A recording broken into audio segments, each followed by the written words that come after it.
Welcome guys to a brand new Excel video. In this video, I'll talk about how you can use ChatGPT in Excel. Now we all know how you can use ChatGPT in Google, like in the ChatGPT platform. Now I'll show you how you can use the same in Excel. So first of all, you need this ChatGPT for Excel. This is basically an add-on. So you have to add this in Excel. I'll show you how. Go to Insert and basically go to add-ins and have to go to the store and search ChatGPT.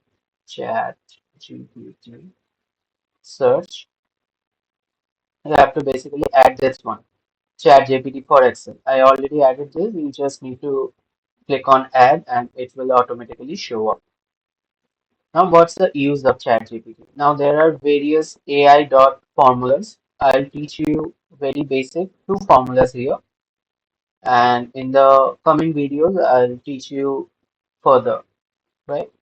Now, the first formula that I need to I'll teach you is that the AI dot ask. This is basically simple as chat using ChatGPT. You need to have a specific question in mind, and you will ask this question inside the Excel using ChatGPT for Excel. Now, the first question that we have here is who has the most runs in international cricket, right? Now, I'll show you how you can use this formula equals to AI dot ask bracket. Now, it is asking for the prompt. You can also use this prompt in a like quotation. I'll just show you how you can use this one. Close the bracket and press enter. It is showing busy because it is calculating. Now, as per October 23, the player that has most runs is Sachin Ramesh Tendulkar. He has 34,357 runs across all the formats. So it is pretty correct. Now, you can also ask this in Google as well, but in Excel, it actually saves you a lot of time, right? Now, for the second question, what formula should I use to get the total sales of all the customers, right? Let's see what this AI tool generates. AI.ask prompt, bracket close. Let's see. Again showing busy, so it is calculating.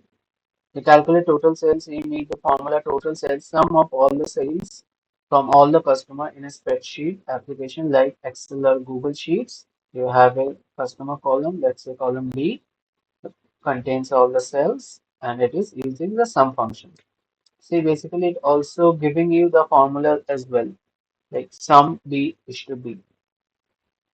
So it is very useful and it can save you a lot of time during any complicated task. For the second function, I'll use the AI.fill. This is quite similar and also superior to the flash fill function that Excel has. I'll show you how you can use the AI.fill. Currently, we have the country and their populations, and we have some random countries here, and I put the populations of India and China here. And basically, we need to fill all this, right? I'll show you how you can use the AI.fill here. AI.fill. Now for the example, we need to select this country and population using the headings. So this is basically an example. This will tell the ChatGPT how what kind of data we are actually need to fetch, right? And what is this partial? Partial means that where we need the data. Basically, for these countries, we need the population. So this will be the partial. Now close the bracket and let's see what it does. Again showing busy, so it's calculating, and boom. See, it brought the total populations here. So you can easily like verify those numbers in Google or some any kind of platforms. But basically, this is the formula. You can use this formula in many kind of situations. I think this will save you a lot of time. And that's it for the video. If you like my content, do like the video and subscribe to the channel. It really helps me out a lot. Thank you. I'll end my video with a quote. Just do your best and leave to God all the rest. Thank you. Bye, guys.